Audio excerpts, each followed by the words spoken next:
Hello students, in this particular video we shall see the use of function files in a MATLAB. We will see that how function files are written in a MATLAB, then how the function files are called in a command window. What is the purpose of function file? All these things we will see in this particular video. So let us consider a problem that if you are giving a series to a computer, if you input a series to a computer, then your output should be like this. Okay, like first element, third element, fifth element, seventh element, that is odd element of the series should be added, and even elements of the series should be subtracted. That means the odd elements of the series are added first, and then all even numbers of the series are subtracted from that. Okay, so if you want to do such calculation, then how you can do it? So for this calculation you can write a function file. Now function file is just like a command in a MATLAB. It is just like writing your own command. So I'll just copy this code, but you can type this. Okay, I'll open a new script, and in new script I will just type this or paste it. So here the name of the file should be summation. Okay, so this is a function name, this is the output variable name. Solution here is the output variable name.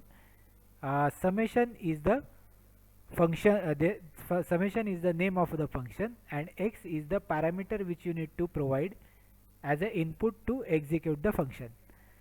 Okay, so here x is the series which everyone has to, a user has to provide. Then its total number of elements will be stored in n. Okay, then first we will say that sum odd is 0, and then for all odd elements you store all odd elements of the series xi into variable odd, and then sum odd is nothing but sum odd plus odd. That means odd is nothing but an array of all odd numbers plus sum odd, while sum odd is 0 first. Okay, so it will carry the now sum odd is another array which will carry the all odd elements in the series. Similarly for even series or even elements, you can run this particular loop.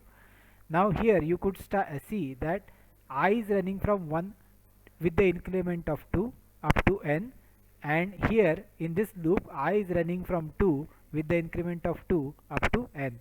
So this second loop will capture the even elements.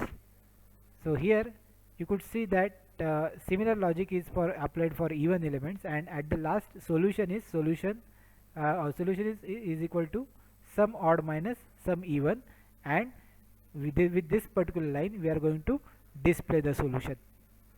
Now let us see how the function is called in a MATLAB window.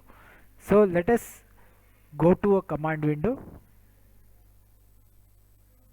Okay, now in this command window first I need to declare what is x. Okay, so I'll just declare what is x. So I'll just take this example itself. So this is my x. Okay, consider this is my x, this is the series. Okay, I've given it x is equal to, then enter. So it has given x. Okay, now I need to call the function. So what was the function name? Function name was, if you look at the code, the function name is summation x.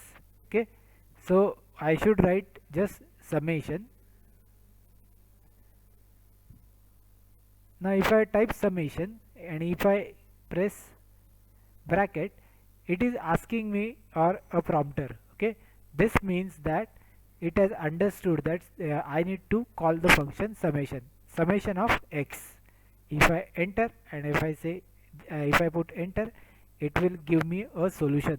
So solution is the internal variable which I have written in the program. Like here you could see that solution is the internal variable which is written in a program, and function name is summation.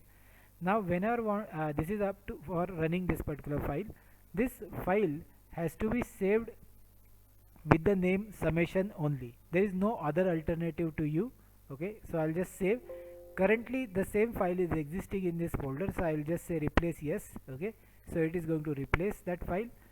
Now this is also a .m file, but it is a written in function.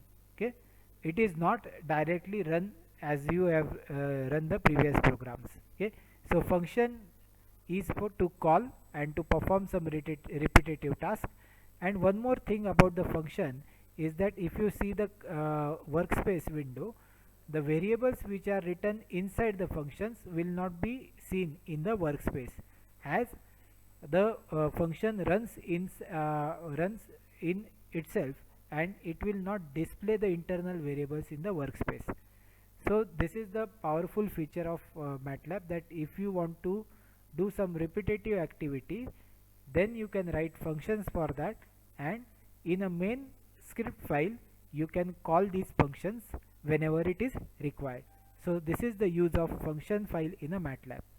Okay, so this completes the introduction about functions in a MATLAB. Thank you.